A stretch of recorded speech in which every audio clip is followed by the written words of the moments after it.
Allez, on est parti, là c'est le portique. À peine 300 mètres après le départ, je suis déjà taqué. On remonte par la gauche. Moi je reste là, c'est bon, c'est bon. J'arrive pas en fait à rester au contact des copains. C'est trop difficile. Là on est très mal placé là. Je suis trop juste pour tenir. J'ai pas ma place dans ce groupe. Ah, C'est dur. La stratégie c'est de souffrir en silence.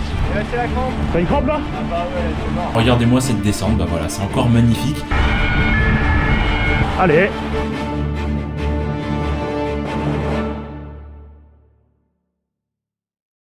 Donc ce qu'on vient de dire, c'est avant la course, ce bouffon a inversé le pneu. C'est ça qu'on dit. Allez. Non, alors je vais quand même avoir besoin des monte-pneus pour Ouais. le sortir. Mais...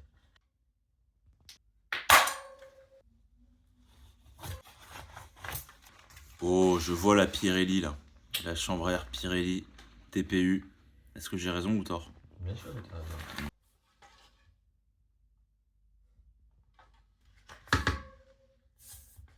Quand j'ai entendu ça, j'ai fait wow.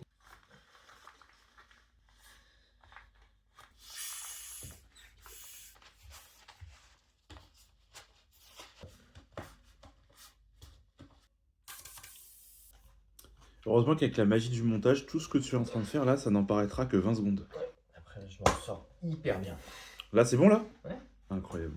Bonjour à toutes et à tous et bienvenue dans cette toute dernière vidéo cyclosportive de l'année dans laquelle on va revenir ensemble sur ma participation au Boss de Provence 2025. Vous allez le voir au cours de cette vidéo, cette cyclosportive, ça n'a pas été n'importe quel événement pour moi parce que je vais tout simplement y faire mon meilleur résultat depuis que j'ai commencé les cyclosportives il y a aussi maintenant 3 ans. Et ce qui va être assez intéressant avec ce résultat, c'est que je pense, je ne le dois pas uniquement qu'à mes performances individuelles. Pour la première fois, en effet, je vais participer à une cyclosportive non pas seul, mais avec deux de mes amis. Paul, que vous avez vu démonter et remonter son pneu comme un pro, et Mathieu, que vous allez découvrir un tout petit peu plus tard dans cette vidéo. Pour vous remettre un petit peu dans le contexte, on est arrivé à Marseille 3 jours avant le début de la cyclo, c'est-à-dire jeudi. Ces 3 jours, ils nous auront permis déjà de nous installer et aussi de faire un petit tour de repérage de la cyclosportive, également aussi de se dégourdir les jambes, bref, de s'acclimater. Et ça, c'est un truc que j'aurais eu de cesse de faire au cours de toutes les cyclosportives de l'année, et je dois vous avouer, ça fonctionne extrêmement bien. Le plus optimal, je pense, c'est d'arriver le vendredi pour le dimanche, histoire de se laisser un jour pour se préparer et de chercher tranquillement son dossard. Mais nous, comme on mène la belle vie avec Paul, on a décidé d'arriver un petit jour avant et de profiter donc un jour de plus de ce super climat de Marseille. Ce jour supplémentaire, on s'en est servi avec Paul, comme je vous l'ai dit, pour repérer le parcours, découvrir un petit peu les difficultés, découvrir un petit peu le relief, comme le très bien connu des Marseillais, col de l'Espigoulier. À 8 km, magnifique. À 6 pour ça. On les avale les kilomètres, les gars. Franchement ouais ça va. C'est une blague. Et peut-être aussi essayer d'esquisser une sorte de stratégie pour la course de dimanche. Pardon. C'est non. Désolé YouTube. Toutes tes pires phrases que seront dans la vidéo. Pas tout, faut pas déconner. Putain, à gauche, c'est magnifique là. Ouais, incroyable. On roule, on prend une photo. Vas-y, ouais. Ah oui, photo, ouais. Ouais. Yo, à 300 watts par moment, incroyable. Ça va mon Polo? Ça va nickel. Deuxième col de la matinée, plus de 300 watts de moyenne, on n'a pas du tout respecté le rythme, c'est très bien. Mais on a vu, on était capable de le faire. Ouais, on était capable de le faire. Par contre, comme les Spigouliers on fait vers la fin, les références qu'on a là ne sont pas les références qu'on va avoir en fin de cyclo. Je pense, Je crois que c'est le deuxième col. Mais il y a moyen qu'il soit quand même un peu plus proche de la ligne d'arrivée. Tu vois là on en est à 48-98. Ouais. Je sais pas, on en sera peut-être à plus de 100 km, 120, 130. Pas tant, hein. La cyclo, elle fait 150 mètres. Il est plus ou moins à mi-parcours. Et là, pour moi, au début, on a la jeunesse. Ensuite, on a du plat. Et ensuite, on a une première petite montée. Et là, on finit ici. Pourtant on en sera au combien de kilomètres à 100 Vers 80, je pense. 80. En fait, c'est ça, là. C'est petite merde, là. Ça c'est Gineste. Espigoulier c'est ça. C'est ça. Ouais, c'est ça là, Espigoulier. Là, Ouais, c'est la grande bosse. kilomètre 83. 84. Tu vois? Ok. Bah, En tout cas, on a un grand plateau ouais. entre le kilomètre 85 et le kilomètre 100, avec des petites bosses qui se succèdent. Ouais. C'est-à-dire que en gros, enfin c'est pas la fin, mais c'est la moitié. Et moitié plus fin, 2 tiers on va dire, 2 tiers. Mais c'est bien, on s'est donné des références à puissance très bonnes. Il suffira juste de ne pas les dépasser ces valeurs pendant l'ascension. Et de bien manger et de bien se cacher. Et par exemple, sur le col de l'Espigoulier, ce qu'on avait bien envie de connaître, outre la montée, c'était surtout la descente. Parce que cette descente du col de l'Espigoulier, elle est réputée pour être extrêmement technique, avec de très nombreux virages, des virages qui sont parfois assez resserrés et qui se referment un petit peu quand on les prend. Donc c'était l'occasion idéale de s'acclimater un petit peu aussi à ce type de dénivelé qu'on n'a pas l'habitude de fréquenter quand nous on vient de Paris. D'ailleurs vous voyez, l'ami Polo il descend beaucoup mieux que moi et vous voulez sans doute savoir pourquoi. Reste encore plus à l'extérieur. Plus à l'extérieur, ok. Bon, après les repérages, il était quand même temps de s'offrir une bonne récréation bien méritée, et pour ça, on s'est offert un petit passage sur la route des crêtes entre Cassis et La Ciotat, au prix quand même d'une petite ascension à 10% par moment. D'ailleurs, le fait que je sois pas seul, ça a été l'occasion comme ça d'opérer un petit switch de caméra, histoire que vous puissiez voir pour la première fois ma dégaine de cyclosportif en action, de cyclosportif un petit peu fatigué, parce que on s'était pas ménagé quand même sur cette petite balade à 2 jours des bosses de Provence. Pâtisserie, boulangerie, pâtisserie, c'est ici. Oh, terrasse. Oh. Allez. Ouais, on arrête où là? En bas? Ouais, même bouton.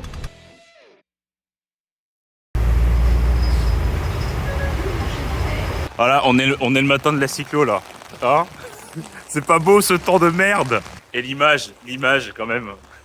Impeccable l'image.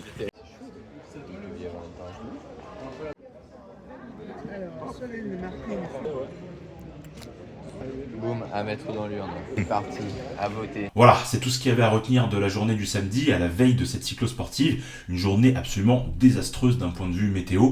Je crois qu'avec Paul, on avait prévu peut-être de se faire un tour d'une 50aine de kilomètres si jamais on arrivait à avoir une petite fenêtre de soleil. Mais malheureusement, voilà, ça n'a pas été du tout le cas. Pas grave, on s'en est servi de ce samedi pour se reposer. Et vous inquiétez pas, le dimanche, ce sera une journée absolument mémorable. On aura le soleil et surtout, on aura une course fantastique. Alors, restez bien jusqu'à la fin de cette vidéo.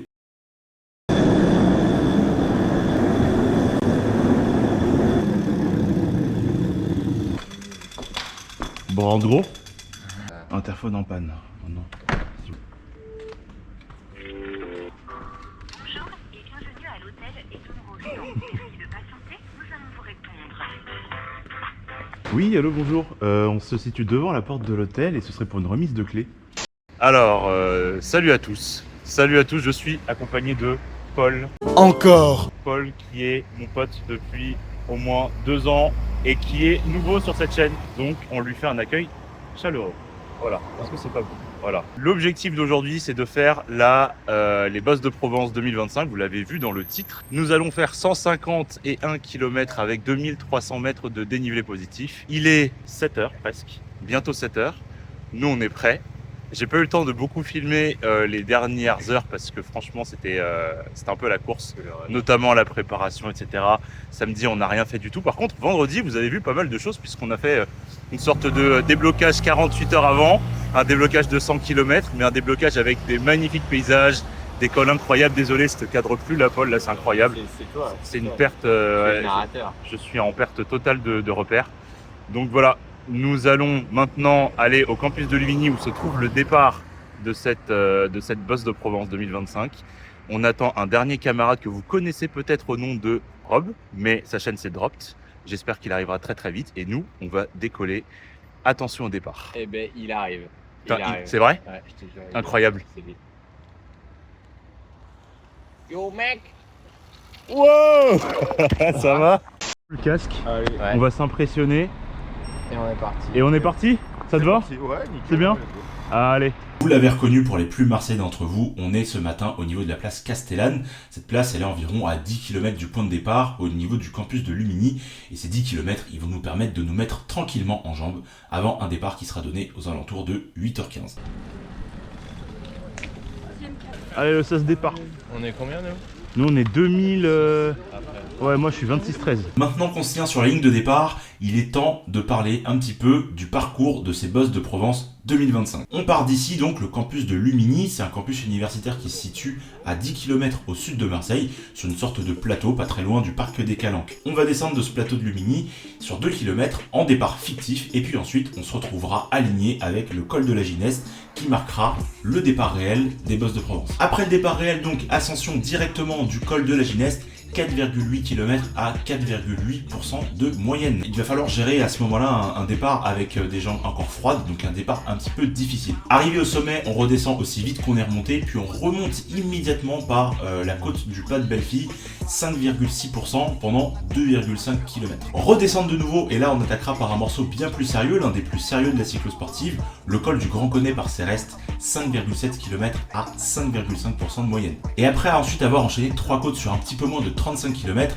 on va enfin avoir le droit à un petit moment de répit sur environ 30 km avec un profil globalement plat ou en léger faux plat descendant qui va nous permettre un petit peu comme ça de récupérer. Mais qui a dit qu'on allait pouvoir se laisser endormir comme ça, puisqu'à partir du kilomètre 60, on va progressivement retrouver un profil ascendant, puis ensuite carrément ascendant avec l'ascension à partir du kilomètre 80 de la côte de Sainte-Baume, 6,8 km à 4,7% de moyenne. Cette montée, elle va nous conduire au point culminant du parcours, à 724 mètres d'altitude, atteint au kilomètre 85, et puis on va évoluer comme ça sur un plateau d'altitude à environ 700 mètres pendant une vingtaine de kilomètres, pour atteindre ensuite le col de l'Espigoulier au niveau du kilomètre 103. Attention à la descente du col de l'Espigoulier, une descente extrêmement technique comme je vous l'expliquais en tout début de vidéo, avec de très nombreux virages aveugles. Cette descente du col d'Espigoulier, elle va nous mener au niveau de Gémenos, et après Gémenos, on va monter le col de l'Ange, puis ensuite la côte de la Bastide, un ensemble d'environ 7 km à 3% de moyenne. Facile, vous me direz, mais après 120 km dans les jambes, ça va commencer un petit peu à piquer. On terminera enfin notre aventure avec l'ascension du col de la Gineste, un col qu'on a trouvé au tout début de la cyclosportive et qu'on trouvera à la toute fin. Difficulté particulière sur cette ascension, elle est irrégulière et surtout, il y a un vent très puissant de face qui souffle quand on va vers Marseille. Voilà pour le tracé de nos 150 km des Bosses de Provence 2025. Un mot tout de même sur les ravitaux et leur emplacement. Il y en a 4 sur cette édition, un peu comme toutes les éditions des Bosses de Provence. Le premier se situe aux alentours du kilomètre 35, juste après la montée de Céreste. Le deuxième sera au niveau de Plan d'Ops, au kilomètre 75. Un troisième ravito vous sera proposé au niveau de Gémenos après la très technique descente du col de Céreste. Et enfin, le dernier ravito, le ravito des plus fatigués, vous sera proposé au niveau du kilomètre 135, au niveau du col de la Gineste. Voilà, je crois que j'ai fait toutes les présentations de cette édition des Bosses de Provence 2025. Et maintenant, je pense qu'on est prêt pour le grand départ. Moteur! Calmez-vous, on y vient, mais une petite précision, et après je vous laisse tranquille, c'est promis. Vous le savez, pour moi, c'est pas ma première cyclo, on est proche de ma 10e cyclo depuis que j'ai commencé à en faire il y a voici maintenant 3 ans. Mais pour Paul et Mathieu, il se trouve que c'est leur toute première cyclo sportive. Et voilà, je trouve que ce sera super intéressant de les suivre pour voir comment eux, ils vont s'adapter à cette épreuve qui est toute nouvelle pour eux. Tourne la tête un peu. Ouais. Allez, ça se départ. On part dans... Ah putain, on part dans 10 minutes. On part dans 13 minutes. Ça va mon Polo? Voilà, nickel. Ouais, il y a PCO, il y a Thiers, il y a Meudon. Hier j'ai pris le train, il y avait j'ai vu 3-4 gars avec leur vélo. Et alors comment tu te sens sur le Giant là? Et j'ai pas les mêmes repères que sur l'Oltré. Sur le Bianchi. En fait il est moins aéro et du coup j'ai l'impression d'être vachement droit. Mais est-ce que c'est pas plus adapté à la montagne? Franchement j'en sais rien. Je pense, mais je sais pas ce que ça représente les gains vraiment de choses. Alors attention, on va y aller. Des souvenirs plein la tête pour cette 30e édition. 5, 4, 3, 2, 1. Oh putain, moteur! 150, c'est parti! Ça y est, c'est le départ. Comme d'habitude, je suis désolé, je vous tanne un petit peu avec l'avant-course, mais là, on y est.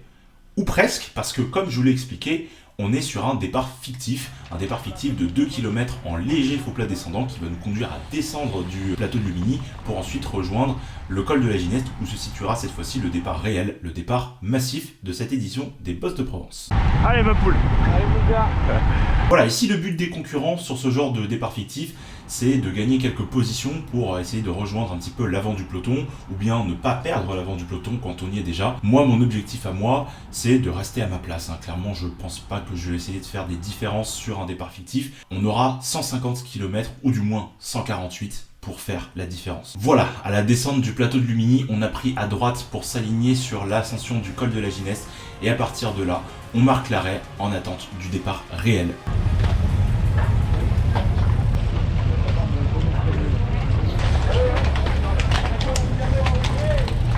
Allez, on est parti. Là c'est le portique. Voilà, à partir de là, c'est la puce.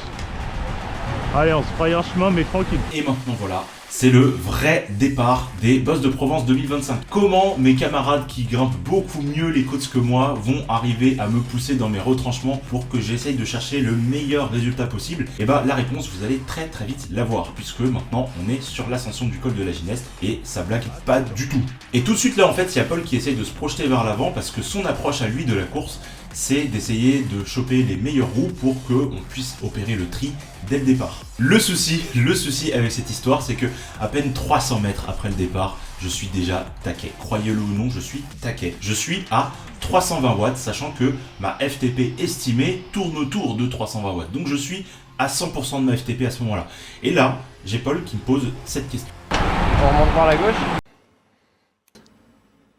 Tout de suite là? Moi, je reste là. C'est bon, c'est bon. Le problème, c'est que à 100% déjà de ma FTP, accélérer, ça aurait voulu dire réduire considérablement mon espérance pour tenir sur cette simple ascension de la Gineste. Peut-être quoi, 5-10 minutes, pas plus. Donc honnêtement, là, pour moi, l'idée, c'est de laisser partir. Et on en est déjà là, après seulement 1 km de course. Parce que pour moi, à ce moment, il y a tout le monde, il y a absolument tout le monde qui se trompe. Parce qu'il ne faut pas l'oublier, c'est le départ de cette cyclo, elle cumule 2 particularités. La première particularité, tout simplement, on est sur un départ massif. Et c'est quelque chose qui a de plus en plus tendance à disparaître. Vous l'avez vu cette année avec le GF Mont Ventoux. C'est quelque chose qui se fait de moins en moins pour des raisons à peu près de sécurité. Deuxième particularité, on est de surcroît sur un départ directement en côte. Donc on est sur l'ascension du col de la Gineste en première instance. Tout le monde a envie d'accrocher les meilleures roues. Et du coup, derrière, ça s'étire. Tout le monde se met au rupteur. Ouais. 320. Ouais, 327. Voilà, Paul il s'est un petit peu envolé vers l'avant, Mathieu il est toujours avec moi, mais à mon sens, ni Paul ni Mathieu n'ont forcément intérêt à rouler au même rythme que moi, parce que ils sont tous les deux un peu plus légers que moi. Moi je fais 77 kg et eux ils sont dans la soixantaine de kilos. Donc ils sont forcément beaucoup plus à l'aise sur les ascensions, et ça, c'est tant mieux pour eux. Et là je suis tellement en dedans que je vois même pas Mathieu comme ça filer un petit peu sur ma droite. Bon, en même temps le filou, et il est un petit peu discret. Et là maintenant ce que je vous propose, c'est un petit accéléré de la situation. Ce que je vous montre là en fait, c'est le temps que je vais mettre avant de réaliser qu'il y a un truc qui cloche et qu'en fait tous mes copains, ils sont devant. Et à ce moment précis là où j'arrête l'accéléré, je réalise que je suis maintenant tout seul à l'arrière. Bon, on pourrait être mature et se dire, voilà, chacun sa course. Après tout, ils sont plus à l'aise que moi en montée. Mais après seulement 2 km, c'est quand même dommage. On n'a pas fait 862 km de train pour se quitter après seulement 2 km de cyclo. Alors il va falloir que je fasse l'effort pour venir les remonter. Alors là je place un petit peu l'accélération de ma vie, 35 secondes de douleur, 450 watts, 528 watts crête, juste histoire de revenir sur Mathieu qui était parti à peine 1 minute avant moi. Et c'est bon, j'ai de la chance, ça va le faire. Mais est-ce que cet investissement, ça va être un investissement d'avenir? Parce que regardez, aussitôt revenu, aussitôt ça accélère de nouveau. Et j'arrive pas en fait à rester au contact des copains. C'est trop difficile. Là j'étais à peine redescendu sous les 300 watts en revenant sur eux, que je dois déjà en remettre plus de 430 juste pour rester en orbite, même pas rester au contact. C'est grave. C'est grave, mais ça va pas s'arrêter, malheureusement. Heureusement, mon salut ici, il va venir de la géographie terrestre, ni plus ni moins. Et pas de la gentillesse de mes potes qui n'ont même pas daigné m'attendre. Eux, ils ont préféré me foutre au four. Parce que ça y est, après 4,8 km, on arrive enfin au sommet du col de la Gineste. Et le résultat, il est le suivant. 313 watts, 99% de FTP et presque 20 minutes d'effort à cette puissance. Alors voilà, si j'en crois la science, si je continue à ce niveau de puissance, mon espérance de vie, elle ne sera plus que de 40 minutes.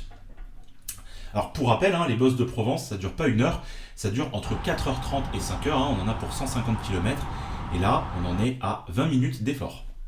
Bon, du coup, je profite d'être à leur niveau, peut-être pour la dernière fois, pour aller un petit peu gentiment.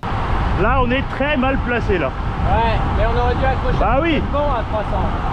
Il y a du monde derrière. Ouais, je sais, ouais. Ça va.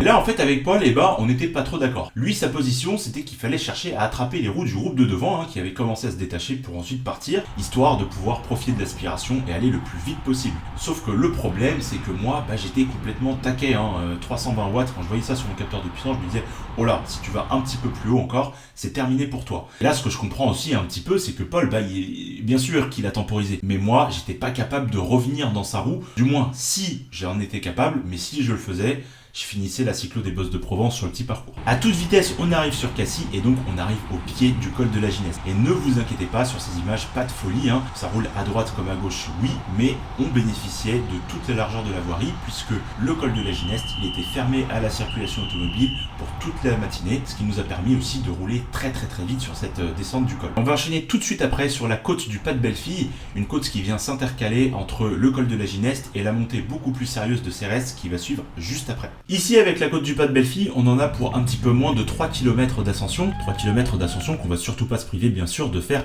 à plus de 321 watts de puissance moyenne, hein, parce que pourquoi pas, 321 watts de puissance moyenne, moi je suis la Banque de France. Et donc, si on fait le calcul avec l'ascension du col de la Gineste, maintenant, ça fait un petit peu plus de 25 minutes que je roule au seuil. Donc, si j'en suis la science, encore une fois, eh ben, il me reste pas plus de 35 minutes avant d'exploser complet. Et regardez, là, sur ces images, ça craque. Et c'est pour vous dire, si les images seules vous permettaient pas de vous le figurer, que l'effort, en fait, là, il est intense pour tout le monde, mais en particulier pour les gens comme moi, les gens un peu trop lourds, vous voyez.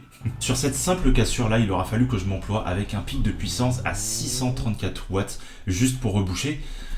Ah, voilà, que dire, hein, tous les efforts vont finir un jour par se payer. Au rond-point que vous voyez là, on arrive en fait à la fin de la montée du Pas de Bellefille, donc on va avoir le droit comme ça à un court répit avec la redescente vers Cérès. Et donc là, avec ce moment de répit, eh ben, j'en profite pour bien manger, pour bien boire. En fait, je reste sur les bonnes pratiques, sur les acquis que j'ai fini par obtenir au fur et à mesure de l'année. À chaque fois que j'ai la possibilité, je mange. À chaque fois que j'ai la possibilité, je bois. Je me fiche en fait un petit peu de cet intervalle un peu sacré de 35-45 minutes entre deux rations.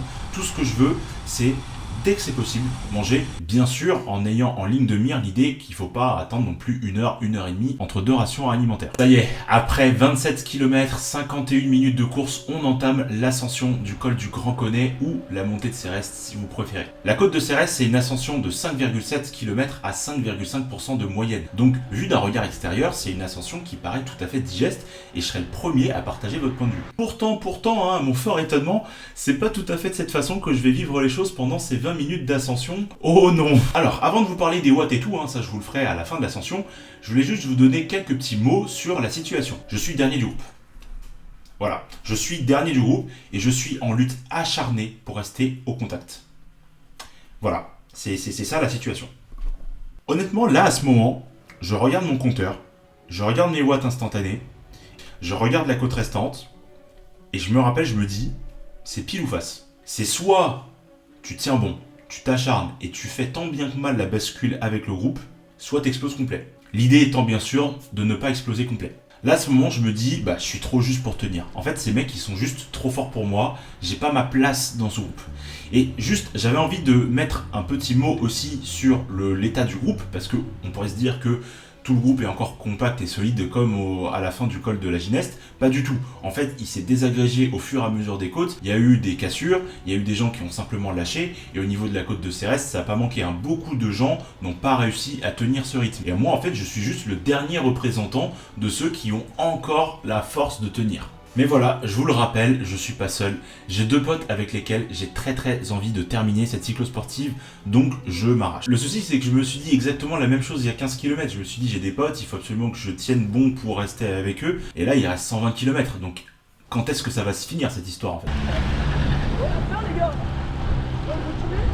Là, à ce moment, j'entends Paul en train de déconner à l'avant du groupe et je me rappelle distinctement, je me dis, mais waouh, qu'est-ce que je fous là en fait ? C'est quoi ce monde où je suis juste à mon dernier seuil et là, t'as 2 individus là qui sont en train de rigoler en mode PMU, là. C'est quoi, c'est abusé ? Non, mais plus sérieusement, je me suis vraiment posé des questions. Ce moment-là, je l'ai vécu comme quelque chose de plus décourageant qu'autre chose parce que, si vous voulez, si tout le monde souffre, encore ça va, t'es qu'un pion parmi d'autres. Mais si derrière ça roule tranquille, t'as du souci à te faire en fait. Voilà, seulement vous me connaissez, j'essaye toujours d'avoir un petit peu de ressources. Et à ce moment-là, je me dis cherche. Non, je me dis même trouve une source d'information positive dans tout ce marasme. Donc je vais chercher et je vais trouver une information positive. Après cette côte, il va juste y avoir 42 km sans ascension répertoriée d'après mon compteur. Donc quand je vois cette information et quand je vois le nombre de kilomètres qui restent, à savoir à peu près 1,5-2 km avant la fin de cette côte de Cérès, je me dis mais c'est pas possible de lâcher. Juste tiens bon ce kilomètre et demi, ces 2 km qui restent et après si vraiment c'est pas possible, tu lâcheras à la prochaine côte ou voire même tu lâcheras à la fin de la côte de Cérès. Mais surtout tiens bon pour le peu qui reste. Et la bascule finalement, je l'a fait.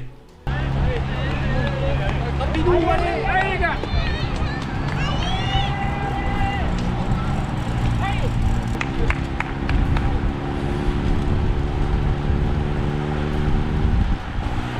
Ça va? C'est dur. Bah oui, C'est beaucoup trop fort pour moi là. ok. Bon, heureusement là, prochain palier à 42 bornes. Donc là, Prochaine côte? ouais. Ah, stylé. Donc là, Ravito. On fait un plan de stratégie là, à l'arrière du bike. Quelle est la stratégie, monsieur? stratégie c'est de souffrir en silence. Nickel. D'accord. Nickel, c'est que c'était accroché. Ouais, là je me suis accroché. Ça C'est va monté à plus de 330 pour moi. Ah oui, ok. C'était Alors, extrêmement remonte bien dans les roues là. Ah, ils sont quand même sympas les copains. Et c'est pour ça aussi que je tenais absolument à rester avec eux, c'est parce que ça permet de partager et puis voilà, ça donne un peu de courage. Bon, chose promise, chose due, on va faire un petit peu le bilan des dégâts après cette montée extrêmement difficile pour moi. La montée de Céreste, ça aura donc été 17 minutes de douleur à 317 watts de puissance moyenne. Là encore, ça correspond à 100% de ma FTP. Et vous pouvez pas vous rendre compte à quel point la faillite mentale elle était proche, surtout vers la fin de l'ascension où là vraiment ça me paraissait absolument sans fin. Donc, tu vois pas passer les kilomètres. hein. Tu vois pas passer les kilomètres. Ah, ça avance, mais Ouais. c'est dur. Là, je suis à 259 watts moyen. C'est énorme. J'ai aucune idée de ce que ça représente. Ça représente un fast-pack. Ah ouais? Plus même pour moi. Ah ouais, putain, d'accord. Je suis Ah oui, il y a moyen qu'on se grille là. taquet là.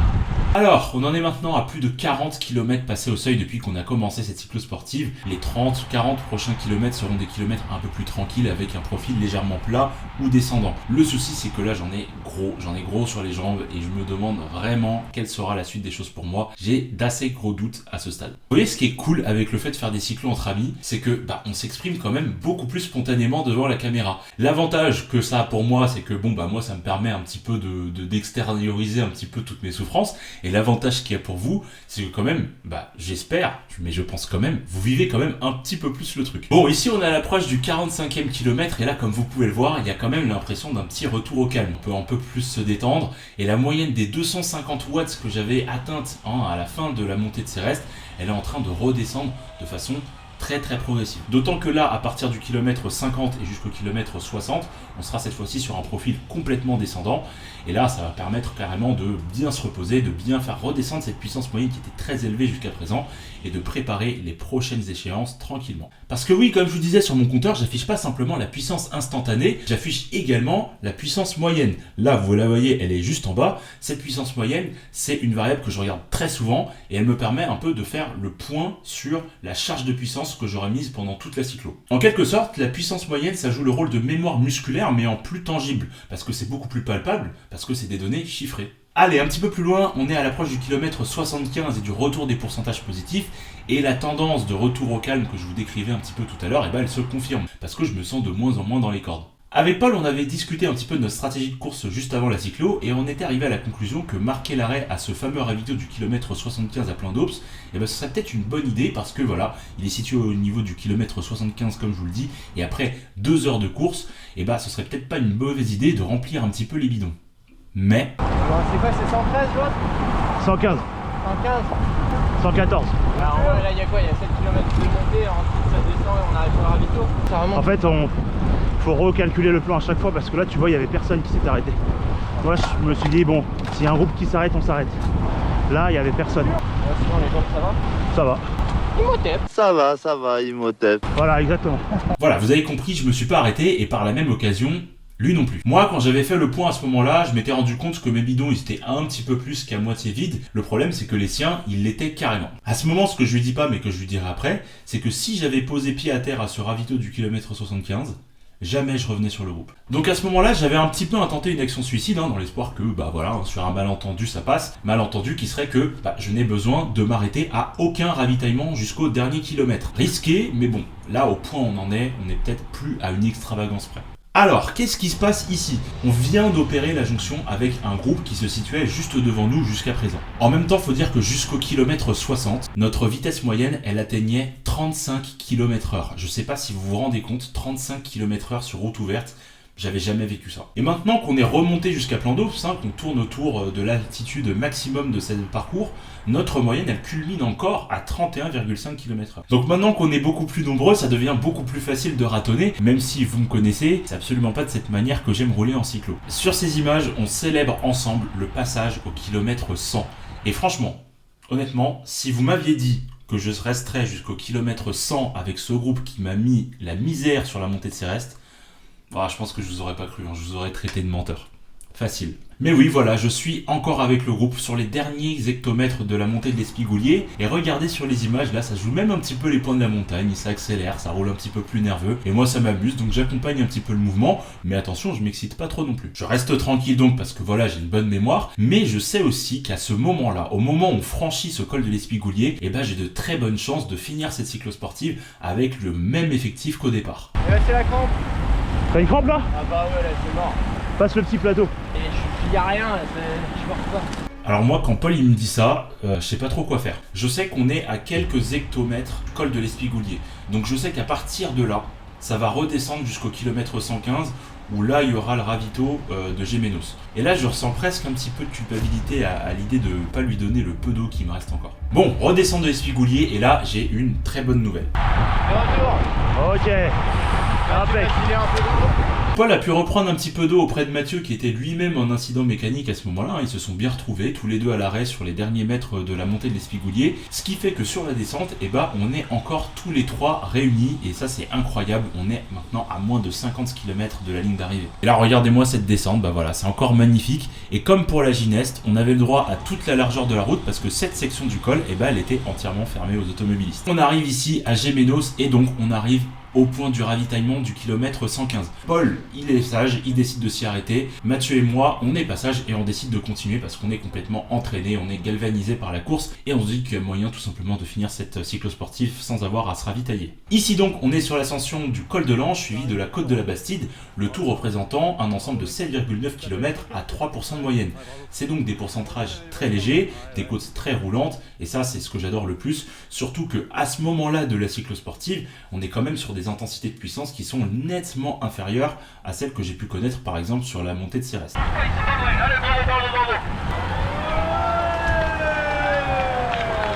Ce qui fait qu'après 16 minutes d'effort, j'aurais mis seulement que 250 watts de puissance moyenne. Ça correspond quand même à 70 watts de moins que ce qu'on avait donné tout à l'heure sur la côte de Céreste qui durait à peu près la même durée. Allez, je vous plonge un petit peu dans cette ambiance de fin de cyclo. Vous voyez sur ces images, je me sens quand même beaucoup mieux. Je fais pas vraiment de différence dans les montées, mais quand ça monte pas ou que ça descend, là par contre, vous me voyez un petit peu aux avant-postes. Allez, oui, c'est pour toi ça. Sur ces derniers kilomètres avant le col de la Gineste, qui est toujours fermé à la circulation, je vous rappelle, on va être escorté par les motards de la gendarmerie et là, quel gros kiff. Je vous laisse toutes les images parce que c'est complètement fou, c'est incroyable.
Franchement, cette séquence, je me la passe et je me la repasse. J'ai trop de bons souvenirs à la faire.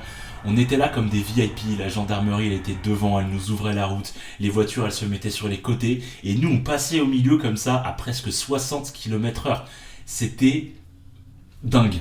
Dingue, ça valait tellement le coup de faire cette cyclosportive juste pour cette descente. Allez, dernière ascension et non des moindres puisqu'on va repartir sur la montée du col de la Gineste, mais cette fois-ci dans le sens inverse.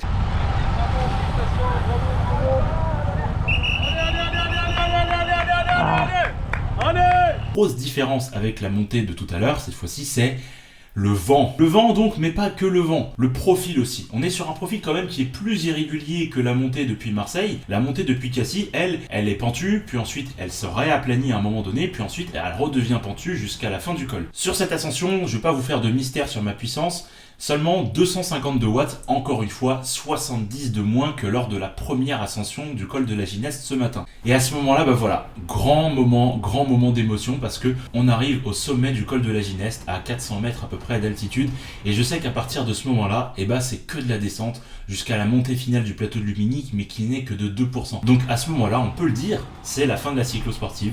On a gagné notre pari, on a réussi à faire cette cyclo avec Mathieu sans avoir à s'arrêter. Cette descente du coup c'est plus un barou d'honneur qu'autre chose, on ne cherche pas forcément à faire des différences, on considère plutôt que c'était au niveau de la Gineste qu'il aurait fallu les faire, mais on était tellement cuits tous, le groupe, pas que moi et Mathieu, que voilà, on n'avait même pas envisagé d'essayer d'attaquer à ce moment-là. Je crois qu'il y avait un cycliste qui était parti juste devant et il sera le seul à le faire. Ça y est, du coup, on arrive sur l'ascension du plateau de Lumini, si on peut appeler ça comme ça. Elle représente 2 km à uniquement 2% de moyenne, donc on peut presque appeler ça du plat. Entre les 6 ou 7 personnes qui sont encore avec nous à ce moment-là, je sais absolument pas si ça va chercher à essayer de sprinter, faire une différence pour arriver premier sur la ligne d'arrivée. Mais moi, j'ai quand même envie de m'amuser et je suis sûr au fond de moi qu'ils vont tenter de le faire. Voilà, je reste un petit peu à l'arrière, je me fais oublier dans ce pack bien groupé, mais à la sortie de ce rond-point, il y a un élément un petit peu malheureux qui va venir malheureusement tous nous désorganiser.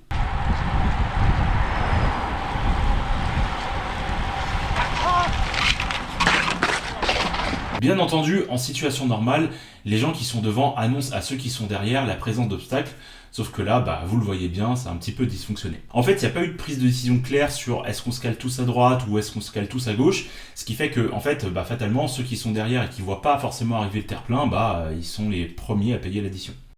Moi, comme vous le voyez, j'évite assez largement la chute, mais malheureusement pour le collègue en jaune qui était juste devant moi, malheureusement ce sera pas le cas. Et c'est vraiment malheureux parce qu'il restait vraiment à ce moment-là quasiment plus rien.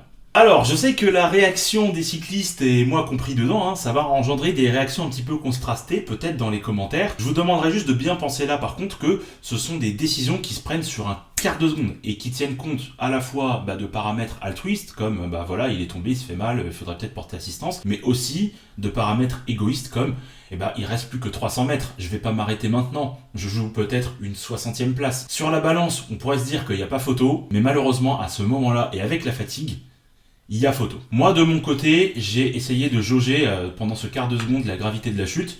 Est-ce qu'il s'est fracassé vraiment violemment ou pas? J'ai considéré à ce moment-là que pour moi, il n'y avait pas une chute très très grave et qu'il allait certainement se relever et terminer la course juste un petit peu derrière. Bon, maintenant qu'on se retrouve un petit peu de part et d'autre de la voie bus, on l'aura bien cherché, et le peloton il est un petit peu désorganisé. Je vois que ça commence un petit peu à accélérer à gauche, moi je suis à droite au niveau de la voie bus, je peux pas les rejoindre, il s'agirait pas quand même de se faire déposer bêtement. Allez! Putain, j'ai pris la mauvaise. Là à ce moment-là, je vois que Mathieu il est un petit peu en difficulté à rester dans les roues, c'est complètement normal après tous les efforts qu'il aura fait. Du coup moi ce que j'essaie de faire c'est passer entre le collègue à ma droite et le terre-plein à ma gauche, histoire de rester sur la même allure que ces deux loups affamés qui essayent de nous filer entre les doigts. Tout va bien, j'arrive à remonter assez calmement sur ces deux cyclistes et je vois que à ce moment-là, c'est assez dur pour eux aussi. Et donc là, ça y est, je lance mon attaque, si je puis dire, avec le peu de semoule qui me reste encore dans les jambes. Honnêtement, je vais pas vous mentir, c'est dur, et je sens que ça devient déjà interminable. Mais voilà, après 1 minute d'effort intense, je m'autorise enfin à relâcher les manivelles, à savourer un petit peu cette fin de course qui est maintenant devant moi, et je passe très tranquillement la ligne d'arrivée avec un énorme sourire aux lèvres.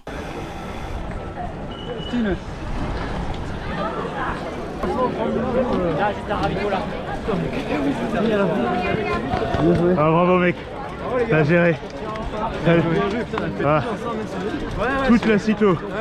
Ah bravo. Ah oui, toi aussi. Pierre, Monsieur Lapierre. Bravo. on a fait une belle. Ouais. C'était bien. Putain. 33 moi 0. 33-0.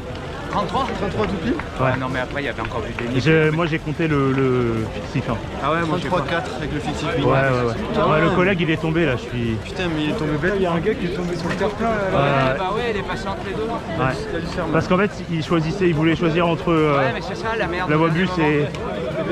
Dommage. Oh putain, mais franchement, on a bien géré, je trouve. Ah ouais. On a roulé fluide. Bon allez, elle est un petit peu décousue cette conclusion à chaud, hein, mais faut pas nous en vouloir. On devait encore évacuer ce trop plein d'adrénaline qui nous restait encore à seulement 300 mètres de la ligne d'arrivée. Nous, puisqu'on est au calme dans notre studio, on va pouvoir un petit peu décortiquer cette fin de cyclo, à commencer par le tout dernier effort que j'aurais produit pour franchir la ligne d'arrivée, et cette fameuse attaque que j'aurais conduite à 661 watts de puissance crête. Donc voilà, ça aura suffi pour faire la différence, 661 watts, mais il ne faut pas oublier qu'on avait quand même 150 km dans les jambes. Mais maintenant, sans plus attendre, il faut qu'on parle du classement. Cette Boss de Provence 2025, je l'aurais conduite en 4 heures, 34 minutes et 17 secondes à une moyenne de vitesse de 32,8 km/h de moyenne. J'aurais jamais roulé aussi vite en moyenne sur une cyclosportive. Je sais que le profil y est pour beaucoup parce que c'est pas un profil de montagne comme j'ai eu l'habitude de le faire, mais qu'est-ce que c'est grisant quand même de faire 32,8 km de moyenne. C'était incroyable cette cyclosportive des Bosses de Provence 2025, juste incroyable. Alors, salut tout le monde, ici le Mickaël du montage, le Mickaël de la post-production. Je rallume ma caméra ici pour vous dire que j'ai fait une petite bourde au montage puisque j'ai oublié de vous donner mon classement. You're fired, get out of here. Mon classement, je vous le donne tout de suite, c'est 59e et j'en profite pour vous donner celui de mes compères. Mathieu, il a terminé à la 63e position, quelques petites secondes après moi, et Paul, il a terminé à la 85e position, 7 minutes après Mathieu et moi. Allez, voilà, c'est bon, c'est rectifié. Mais voilà, ce que je vous propose, c'est qu'on sorte un petit peu de ma performance individuelle, il n'y a pas que ça qui compte, parlons un petit peu aussi du collectif. Le premier qui aura franchi la ligne d'arrivée, il va le faire en 4 heures, 1 minute et 22 secondes, soit une trentaine de minutes avant moi. Félicitations à lui. Maintenant, parlons un petit peu du temps médian. Le temps médian, ça définit le temps duquel 50% des participants seront arrivés avant et 50% des participants seront arrivés après. Cette année, sur l'édition 2025, il se situe à 5 heures, 26 minutes et 45 secondes. Maintenant que tout ça c'est dit, et encore une fois, je le redis, je suis hyper heureux d'avoir réalisé sur cette cyclosportive et cette année mon tout premier top 100 en cyclosportive. Certes, c'est une cyclosportive avec 520 participants, donc faire un top 100 c'est un petit peu moins extraordinaire que le faire par exemple sur l'étape du Tour ou le GF Ventoux. Je lorgnais pas vraiment sur ce genre d'objectif là, faire un top 100, mais y arriver cette année c'est quand même assez cool et assez réjouissant, on va dire. Voilà, j'espère que ce programme vidéo vous aura plu. Si c'est le cas, n'hésitez pas à me le faire savoir en commentaire. Sachez que je lis à peu près tous vos commentaires. J'essaye aussi d'y répondre autant que possible, autant que le temps me permet. Mais voilà, vos commentaires et vos retours me font toujours énormément plaisir. Donc, si c'est le cas et que vous avez envie de me partager votre satisfaction à l'idée d'avoir vu cette vidéo, faites-le, ça me fait toujours extrêmement plaisir. N'hésitez pas également à vous abonner à cette chaîne si vous avez envie de voir d'autres contenus comme cela. J'ai pas l'intention de m'arrêter, d'autres cyclos sont prévus l'année prochaine et d'autres aventures à vélo vous attendent très prochainement. La nuit va bientôt tomber, il est temps que je coupe cette caméra. Tout ce qui me reste à vous souhaiter, c'est de prendre soin de vous, continuez à faire du vélo, continuez à en faire assidûment, prenez du plaisir et on se retrouve nous très vite. Allez, ciao. Pardon ? C'est non.